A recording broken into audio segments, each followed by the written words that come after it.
the Great Fire didn't just destroy the old houses, it destroyed the old lifestyle too. People couldn't resume that lifestyle overnight. It took time, really, to pick up the pieces. Now, the irony was that once the pieces were picked up, they seemed to make the same old street patterns.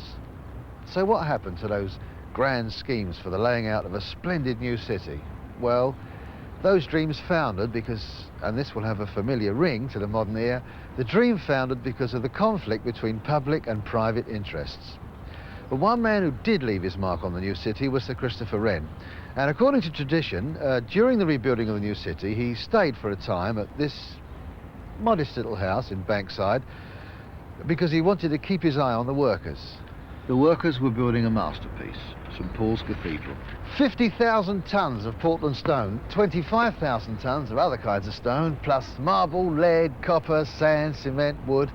And the whole thing took so long to put together, 35 years in fact, that the phrase, "you're a right St Paul's workman," meant that you were very, very slow. Wren's original design wasn't the one that we know. This model in St Paul's shows the differences pretty dramatically. What happened was that the committee, which thought it knew more about design than Wren did, threw it out.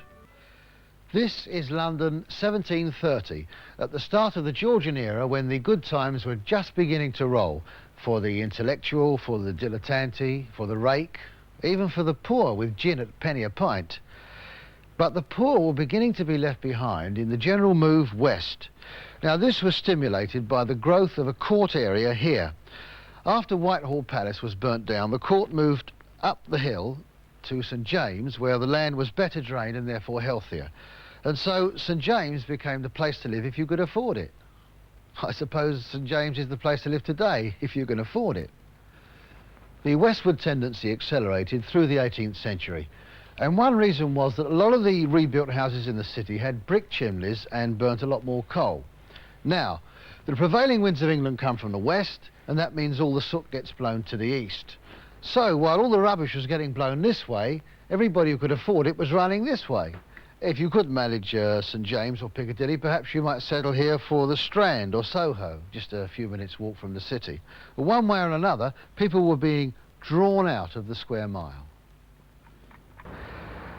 In the coaching days, a place like this acquired even more significance as a great transport centre where the coaches rolled in and rolled out and the passengers rolled in and rolled out, just as they do in the pages of Dickens. The Georgian wasn't the only one around here. On this stretch of road there were 8 within a quarter of a mile.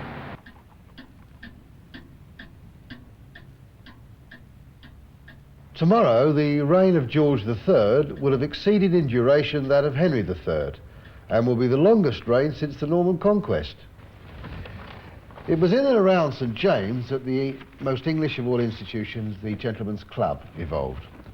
Club life was cloistered, stylised, idiosyncratic, above all exclusive. As a matter of fact, it sometimes got so exclusive that each club tried to exclude all the others.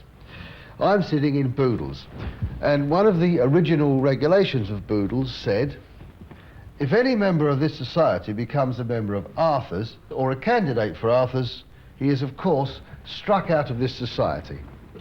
And it was again at Boodle's that the Duke of Wellington, commander at Waterloo, showed his command over a rather different kind of loo by praising the lavatory here as commodious.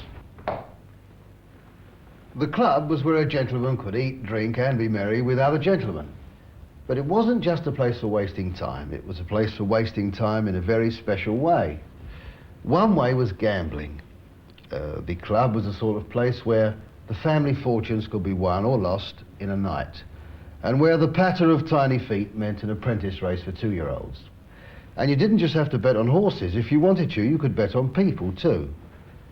But the point was, whether the bets were large or small, sane or crazy, what happened within these 4 walls was the business of the members alone.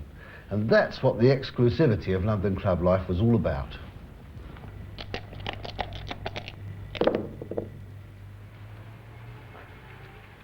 Whatever we think of them, these men had style and elegance, and so did the little shops who catered for them, even if the noise outside was so bad that the poor shopkeeper couldn't even hear his own prices.